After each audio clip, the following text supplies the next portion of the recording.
अगर आपसे ये कहा जाए कि आप ये से जेड तक पढ़ करके सुनाइए, अगर आपसे ये कहा जाए कि ये से लेकर के जेड तक आप पढ़ करके सुनाइए, तो आप कितना जल्दी सुना पाएंगे? ऐसा कीजिए, आप अभी पढ़ के देखिए, अपने मन में पढ़ के देखिए, इसी टाइम ये से जेड तक पढ़िए, आपको कितना टाइम लग रहा है।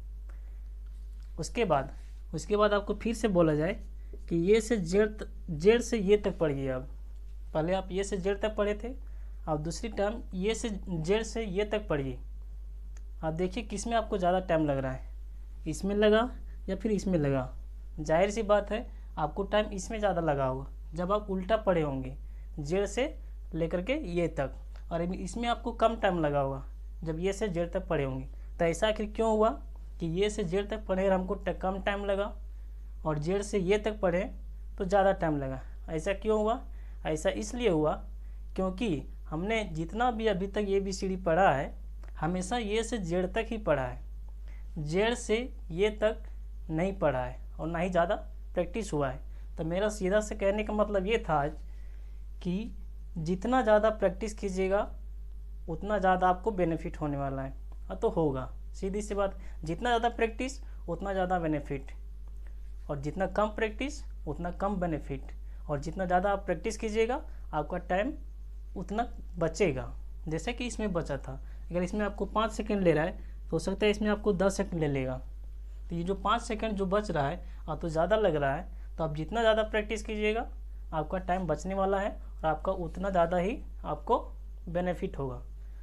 ठीक है, तो नमस्कार दोस्तों, आपका फिर से वेलकम है मेरे यूट्यूब चैनल PK मैथ्स में। पिछले क्लास में हमने प्रॉफिट और लॉस स्टार्ट किया था, कुछ क्वेश्चन भी देखे थे। आज उसका दूसरा क्लास है प्रॉफिट लॉस का। तो एक क्वेश्चन हमने पहले ऑलरेडी लिख लिया हुआ है, तो आज फिर से उसी को पढ़ने वाले हैं और आज जब कुछ ज़्यादा ही मज़ा आएगा। अच्छा क्वेश्चन लिए आज, तो चलिए देखते हैं उससे। तो पहला क्वेश्चन हमने लिया है, अब ध्यान से क्वेश्चन को समझने का प्रयास कीजिएगा कि एक कलम का विक्रय मूल्य 56 रुपया है। यदि इसका क्रय मूल्य तथा प्रतिशत लाभ का संख्यात्मक मान समान हो तो बताइए क्रय मूल्य क्या है। अब क्वेश्चन ध्यान से देखिए कि विक्रय मूल्य मेरे पास दिया हुआ है, सेलिंग प्राइस दिया हुआ है 56 रुपया सेलिंग प्राइस दिया हुआ है। अब उसके बाद बोल रहा है अगर इसका क्रय मूल्य यानी कि कॉस्ट प्राइस और इसका प्रतिशत लाभ परसेंटेज प्रॉफिट का संख्यात्मक मान बराबर है। संख्यात्मक मान कहने का मतलब है कि अगर कॉस्ट प्राइस मेरा 10 रुपया है तो इसका जो प्रतिशत लाभ है 10% है। ये जो संख्यात्मक मान है ये बराबर दिया हुआ है। ठीक है, जैसे अगर कॉस्ट प्राइस अगर बाय द वे 45 रुपीज़ होगा तो इसमें 45% फायदा हुआ होगा। संख्यात्मक मान कहने का मतलब ये है कि दोनों का संख्यात्मक मान बराबर है, क्रय मूल्य का और प्रतिशत लाभ का। तो आपको बताना है कि क्रय मूल्य क्या है, तो इसका बनाने का तरीका क्या होना चाहिए, ये चलिए देखते हैं। ये तो मेरा दिया हुआ है। अब इसके बाद देखिए इसका बेसिक तरीका क्या होता है, और तो सब जनरली कैसे बनाते हैं। मान लेते हैं कि क्रय मूल्य मेरा जो है CP जो है X रुपया है। ठीक है, तो क्वेश्चन के अनुसार मेरा परसेंटेज प्रॉफिट भी जो होगा X% होगा, क्योंकि संख्यात्मक मान बराबर है। तो ये X रुपीज़ है तो X% का फायदा हुआ होगा। उसके बाद क्वेश्चन के अनुसार हम जानते हैं कि X मेरा ये हो गया cost price plus cost price में अगर हम लाभ जोड़ देते हैं तो मेरा क्या आ जाता है, विक्रय मूल्य आ जाता है। विक्रय मूल्य क्या होता है, क्रय मूल्य प्लस लाभ। तो कॉस्ट प्राइस मेरा ये है और इसमें लाभ जो हुआ है, क्रय मूल्य मेरा ये X दिया हुआ है और प्रतिशत लाभ X है। तो X मेरा कॉस्ट प्राइस है और X का X% लाभ हुआ है। कॉस्ट प्राइस पर X% लाभ हुआ है, तो X% करने मतलब X/100 हो जाएगा। जैसे हम जनरल लिखते हैं ना कि 45 रुपया है और हमको 5% का फायदा हुआ है, तो 45 का 5% लिखते हैं। तो ये तो मेरा कॉस्ट प्राइस होता है, तो कॉस्ट प्राइस तो X था और X का X% फायदा था। तो ये वाला जो X है मेरा CP है और ये वाला X जो है परसेंटेज प्रॉफिट है। तो x% फ़ायदा हुआ है और उसमें जो जोड़ दिए हैं दोनों को, कॉस्ट प्राइस और प्रॉफिट जोड़ दिए हैं, तो मेरा कुल आ गया विक्रय मूल्य। ठीक है, ये हो जाएगा। तो इसके अनुसार क्या हो जाएगा, x और ये x को गुना करेंगे तो x² हो जाएगा और नीचे 100 रहेगा और इधर 56, ये 56 रहेगा। उसके बाद ये इक्वेशन अब क्या हो जाएगा, ये नीचे 1 है, इसको आप मल्टीप्लाई करेंगे तो ये हो जाएगा 100x, ये 100x यहाँ आएगा तो, और इधर ये मेरा है प्लस xy बराबर ये 100, फिर इधर मल्टीप्लाई हो जाएगा तो इधर हो जाएगा 5600। तो अब ये क्या हो गया xy, ये प्लस 100x और ये 5600 को इधर ले आएंगे तो माइनस में हो जाएगा 5600 बराबर 0। अब देखिए इतना दूर मैंने किया तो ये मेरा अब आ गया क्वाड्रेटिक इक्वेशन में, x का पावर 2 है यानी कि क्वाड्रेटिक इक्वेशन हो गया। डिजिट भी थोड़ा लंबा चौड़ा है, अब इसको तोड़ना पड़ेगा और यहाँ से हमको x का वैल्यू निकालना पड़ेगा, तब जाकर के मेरा कॉस्ट प्राइस आएगा।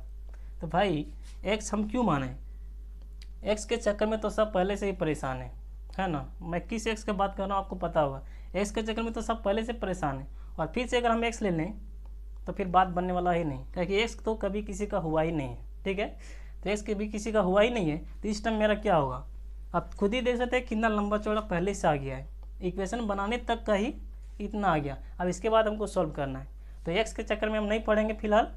इसमें दूसरा तरीका क्या है, जो सबसे बेस्ट तरीका है वो मैं आपको बताने वाला हूँ, x के चक्कर में हम नहीं पढ़ेंगे। अब इसको हम मिटा देते हैं, ये तरीका से आप कभी मत बनाइएगा। ठीक है, अब इसका तरीका क्या होना चाहिए बनाने का वो देखिए। विक्रय मूल्य मेरा 56 दिया हुआ है, तो हम करेंगे क्या, इस 56 को हम तोड़ेंगे, और तोड़ेंगे किस हिसाब से तोड़ेंगे, आप सिंपली इसको तोड़ दीजिए, 2 से तोड़ेंगे तो ये 28 बार में जाएगा, फिर 2 से तोड़ेंगे तो ये 14 बार में जाएगा, और फिर 2 से तोड़ेंगे तो 7 हो जाएगा। तो 56 को हम क्या लिख सकते हैं, 2 गुने 28 लिख सकते हैं, या फिर ऐसे लिखते हैं, 2 गुने 7, ये 56 को हम लिख सकते हैं। पहला काम हमको ये करना है, जो मेरा विक्रय मूल्य दिया हुआ है उसको हम तोड़ लेंगे। ठीक है, इसमें टूट गया मेरा। अब इसमें से हमको एक पेयर बनाना है, और पेयर इस प्रकार का बनाना है कि दोनों का डिफरेंस मेरा 10 होना चाहिए। इस 4 संख्या जो मेरा है इसमें एक पेयर लेना है 2 संख्या का, जो दोनों का डिफरेंस 10 हो। तब देखिए हम कैसे लेते हैं, अगर हम ये सिर्फ 2 को लेते हैं और इधर इसको 2 दूनी 4 और 4 7 28, अगर 2 और 28 को लेते हैं तो 56 तो मल्टीप्लाई करने के बाद आएगा, लेकिन ये दोनों का डिफरेंस 10 नहीं होगा। ठीक है, डिफरेंस तो यहाँ 26 है, तो ये दोनों पेयर नहीं होगा। अब ये 2 दूनी 4 कर लेते हैं। ठीक है, अब ये 2 7 14, ये दोनों मल्टीप्लाई करने के बाद 56 आएगा। अब देखिए ये दोनों का डिफरेंस 10 है, तब बिल्कुल है, 14 और 4 का डिफरेंस जो है 10 है, तो यही मेरा पेयर होगा, इसी में आपको ध्यान देना है। तो हम 56 को जो तोड़ेंगे, ये 56 को जो हम तोड़ेंगे वो 14 और 4 में तोड़ेंगे। ठीक है, अब देखिए इस पर मेरा आंसर क्या आएगा, आपको ध्यान देना है कि इसके बीच का डिफरेंस 10 होना चाहिए। अब इसमें से जो छोटा संख्या है क्या है, 4 के आगे 0 बैठा दीजिए, यही आपका आंसर है। बस इतना ही करना है आपको, यही हमारा आंसर है। यानी कि हमको पूछा था क्या, क्रय मूल्य पूछा, तो क्रय मूल्य कितना हो गया मेरा 40 रुपया, ये मेरा क्रय मूल्य है। कितना आसानी से आ गया, काम एक्स के चक्कर में पड़ रहे थे। ठीक है, तो ये मेरा हो गया आंसर। आपको पता चल गया कैसे किए। अगर थोड़ा कहीं समझने में दिक्कत हो गया तो एक बार फिर से आप वीडियो को बैक साइड ले जाइए और देख लीजिए। मतलब जो विक्रय मूल्य दिया हुआ है उसको तोड़ देना है, और इस प्रकार से तोड़ना है 2 संख्या में कि दोनों का डिफरेंस 10 होना चाहिए। उसमें से छोटा संख्या जो होगा उसको 10 से मल्टीप्लाई कर दीजिए और तो उसके साथ 0 बैठा दीजिए, वही हमारा क्रय मूल्य हो जाएगा। तो ये था हमारा पहला क्वेश्चन। अब हम दूसरा क्वेश्चन की तरफ बढ़ते हैं। अब देखिए दूसरा प्रश्न, दूसरा क्वेश्चन क्या कह रहा है। दूसरा क्वेश्चन में ये बोल रहा है कि एक घड़ी को 7% लाभ पर बेचा जाता है। यदि उसे 63 रुपये कम में बेचा जाता तो 2% हानि होती। तो क्रय मूल्य क्या है? ठीक है, क्वेश्चन आपको पता चल गया। एक घड़ी है जिसको 7% लाभ पर बेचा जाता है और फिर हो जाता है अगर 63 रुपये कम में बेचा जाता तो 2% की हानि होती। तो बताना इसका क्रय मूल्य क्या है घड़ी का। तो देखिए, अगर ऐसा क्वेश्चन आपको मिले तो आपको किस तरह से सॉल्व करना है। इसका स्टेप देखिएगा, थोड़ा सा ये कन्फ्यूजन वाला क्वेश्चन है, सबको कन्फ्यूज करता है कि कैसे बनाते हैं। मान लेते हैं कि इस घड़ी का क्रय मूल्य 100 रुपया था। ठीक है, घड़ी का क्रय मूल्य 100 रुपया है। उसके बाद आप क्या कीजिए, 7% लाभ पर बेचा गया है। तो 7% लाभ पर बेचा गया है तो 107 रुपये में बेचा गया होगा। यहाँ तो आपको पता है 100 रुपये घड़ी क्रय मूल्य है, 107 रुपये में बेचा गया है। उसके बाद बोला गया है कि 63 रुपये कम में बेचा जाता तो 2% की हानि होती। कुछ देर के लिए आप 63 रुपये को भूल जाइए, सीधा ये 2% पर आ जाइए। अब 2% की हानि हो रहा है। हमको पहले से पता है कि हानि प्रतिशत या हानि तो लाभ प्रतिशत सब डिफाइन किस पर होता है? क्रय मूल्य पर होता है। क्रय मूल्य पर होता है तो अब 2% की हानि हो रहा है। ये तो मेरा पहला केस। अब दूसरा केस में 2% की हानि है तो 100 रुपया मेरा क्रय मूल्य है और 2% की हानि है तो विक्रय मूल्य क्या हो जाएगा? 98 रुपया हो जाएगा। 2% का हानि है, ये दोनों केस दिया हुआ है। अब देखिए, अब क्या बोल रहा है, अब यहाँ ये दोनों में देखिए, ये भी एसपी है, सेलिंग प्राइस है पहला केस में, और दूसरे केस में ये सेलिंग प्राइस है। ये दोनों के बीच डिफरेंस कितना है? तो 9 का डिफरेंस है, यानी कि पहले की तुलना में 9 रुपये में कम बेचे हैं। ठीक है, ये हमारे अनुसार है क्योंकि हम माने हैं कि 100 रुपये इसका क्रय मूल्य है। तो हमारे अनुसार पहले के केस में, मतलब पहले की तुलना में दूसरे बार में हम 9 रुपये कम में बेचे हैं। लेकिन क्वेश्चन में क्या बोल रहा है कि 63 रुपये कम में बेचा जाना है। तो जो हम 9 रुपये ये कम में बेच रहे हैं तो यही तो मेरा 63 रुपये है जो क्वेश्चन में बोला जा रहा है कि दूसरा केस में हमको 63 रुपये कम में बेचना है तो 2% की हानि होती है। तो 2% की हानि में हम तो यहाँ ले लिए हैं और हमारे अनुसार तो 9 रुपये कम में बेचे हैं। लेकिन यहाँ क्वेश्चन में जो एक्चुअल प्राइस है ये 63 रुपये में, मतलब 63 रुपये कम में बेचा है। तो 9 रुपये बराबर उसका 63 रुपये हो जाएगा। तब 1 रुपये बराबर कितना होगा? तो काट देंगे तो 7 रुपये में कट जाएगा। तो हमारा 1 रुपये बराबर एक्चुअल प्राइस जो है वो 7 रुपये है। तो अब हमको पूछा क्या है? क्रय मूल्य है। तो 1 रुपये बराबर 7 रुपये आ गया मेरा। तो हमारा 100 रुपये बराबर कितना आएगा? 100 को 7 से मल्टीप्लाई कर देंगे तो ये हो जाएगा 700। तो ये हमारा था कॉस्ट प्राइस। कॉस्ट प्राइस निकल गया। हमारा कॉस्ट प्राइस कितना था? 700 रुपये था। तो इस तरह से ये क्वेश्चन को सॉल्व करेंगे। ठीक है, अब जाते हैं तीसरा क्वेश्चन पे। अब ये देखिए तीसरा क्वेश्चन। तीसरा क्वेश्चन क्या बोल रहा है? तीसरा क्वेश्चन में बोला जा रहा है कि एक वस्तु को 96 रुपये में बेचने पर प्राप्त लाभ 84 रुपये में बेचने से प्राप्त लाभ का 2 गुना है। तो वस्तु का क्रय मूल्य क्या है? अब ध्यान से देखिए कि 96 रुपये में बेचने पर, मतलब पहला एसपी मेरा 96 रुपया है और दूसरा SP2 84 रुपया है। तो इसमें बोला जा रहा है कि जब हम 84 रुपये में बेचते हैं और 96 रुपये में बेचते हैं, तो 96 रुपये में जब हम बेचते हैं तो 84 रुपये में जितना लाभ हुआ था 96 रुपये में बेचने पर 2 गुना लाभ होता है। अगर बाय द वे 84 रुपये में मेरा 10 रुपया लाभ हुआ था तो 96 रुपये में बेचने पर 20 रुपया लाभ हुआ है। क्वेश्चन का मतलब ये है, अगर 84 रुपये में हमको 8 रुपया लाभ हुआ था तो 96 रुपये में 16 रुपये लाभ हुआ है। कहने का मतलब ये है क्वेश्चन का। तो 96 रुपये में 2 गुना है। तो आप देखिए, अगर ये 2 गुना लाभ हो रहा है तो ये दोनों डिफरेंस कितना है? 12 का डिफरेंस है। तो ये 12 जो है प्रॉफिट ही तो है, क्योंकि पहला तो मेरा ये 84 था सेलिंग प्राइस और दूसरा बार में 96 है। तो ये दोनों डिफरेंस जो है वो प्रॉफिट ही तो गया होगा, क्योंकि क्रय मूल्य तो इस 84 से भी नीचे होगा। तो ये जो बढ़ा है मेरा 84 से 96 जो कि 12 है, ये भी तो मेरा प्रॉफिट ही है। तो प्रॉफिट मेरा 12 है। अब बोल रहा है कि जब 96 रुपये में बेचते हैं तो 84 रुपये में जितना लाभ हुआ था 96 रुपये में डबल लाभ हुआ है। तो ये 12 रुपया तो लाभ ही है। इसे कहने का मतलब 84 रुपये में भी जब बेचे होंगे तो 12 रुपये का लाभ हुआ होगा। ठीक है, समझ में आ रहा है? 12 का डिफरेंस है दोनों का। तो 12 रुपये प्रॉफिट ही बढ़ा है 84 से 96 तक जो गया है। तो 84 रुपये में भी जब बेचे होंगे तो 12 रुपये का लाभ हुआ होगा। तो इसमें भी 12 रुपये का लाभ हुआ होगा। तो अगर हम 84 में 12 रुपये घटा देंगे तो कितना बचेगा, 72 बचेगा। तो कहने का मतलब हो गया, ये जो 72 है ये मेरा कॉस्ट प्राइस है। 72 कॉस्ट प्राइस था, और पहली बार में हम 84 रुपये में बेचे थे तो 12 रुपया लाभ हुआ था, और जब 96 रुपये में बेचे तो 24 रुपये का लाभ हुआ था।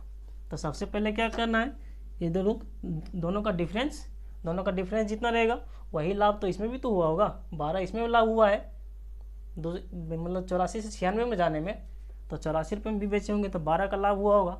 तो 12 इसमें भी और 12 इसमें भी, टोटल 24 लाभ हुआ है। तो 24 आप इसमें घटा दीजिए या फिर 12 इसमें घटा दीजिए, वही मेरा कॉस्ट प्राइस हो जाएगा। तो ये क्वेश्चन सिंपल था, थोड़ा सा सिर्फ समझना था। तो इसका आंसर जो है 72 है, ये मेरा कॉस्ट प्राइस है। ये हो गया तीसरा क्वेश्चन। हम तब तो चौथा क्वेश्चन की तरफ बढ़ते हैं। अब देखिए चौथा क्वेश्चन, ये क्वेश्चन क्या बोल रहा है, इसको ध्यान से पढ़ने की कोशिश कीजिए। बोल रहा है कि एक रेडियो को 1275 रुपये में बेचने से 15% की हानि होती है। यदि 18% लाभ कमाना हो तो कितना रुपये में बेचा जाना चाहिए। ठीक है, बोल रहा है पहला मेरे यहाँ सेलिंग प्राइस जो दिया हुआ है 1275 दिया हुआ है। ठीक है, इसमें मेरा लॉस जो है 15% है। अब बोल रहा है अब हमको प्रॉफिट कमाना है 18%। तो दूसरा सेलिंग प्राइस क्या होगा, यही पूछ रहा है। पहला जब 1275 रुपये में बेचते हैं तो 15% की हानि हो जाती है।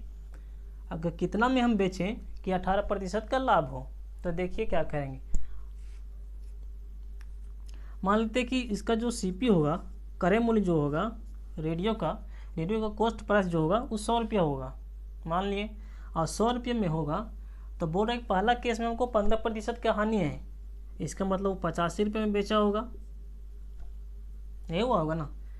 100 रुपये का है और अगर 15% हानि है, इसका मतलब 85 रुपये में बेचा होगा। तो हमारे अनुसार तो 85 रुपये में बेचा होगा। इन क्वेश्चन में दिया हुआ है क्या कि 1275 रुपये में बेचने पर हुआ है। तो हमारा 85 रुपये बराबर 1275 हो जाएगा, होगा कि नहीं। हमारे अनुसार तो 85 रुपये है, क्योंकि हमको माने थे कि 100 रुपया क्रय मूल्य है, तो 85 रुपये में बेचा होगा। इन क्वेश्चन में दिया हुआ है कि 1275 में बेचा हुआ है, तो हमारा 85 रुपया उसका 75 रुपये के बराबर 1275 के बराबर होगा। अब देखिए इसको काटने की कोशिश करते हैं। तो ये 17 × 5 = 85 हो जाएगा, ये 17 × 7 = 119 और 17 × 5 = 85।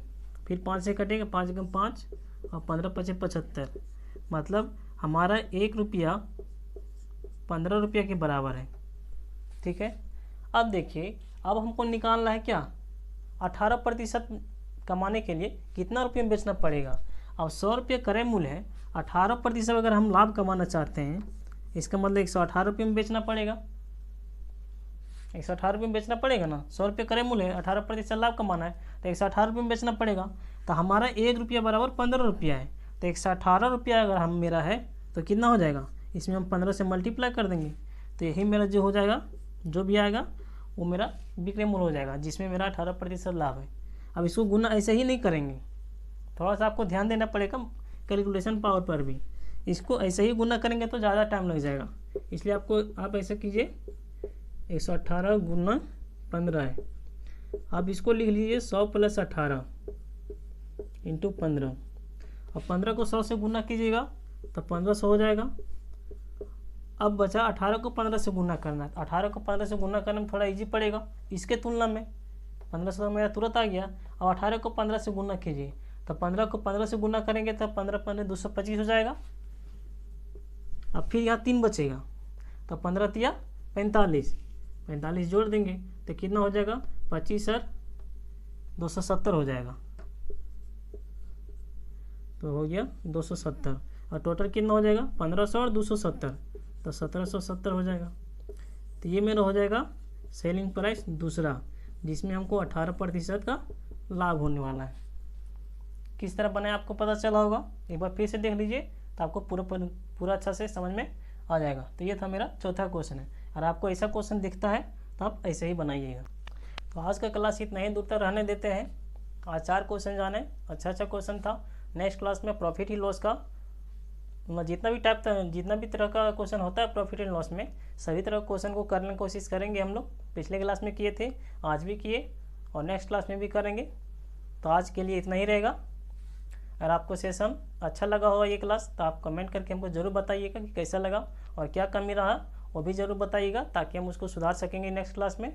तो आज के लिए बस इतना ही। तब तक आप इसको प्रैक्टिस कीजिए।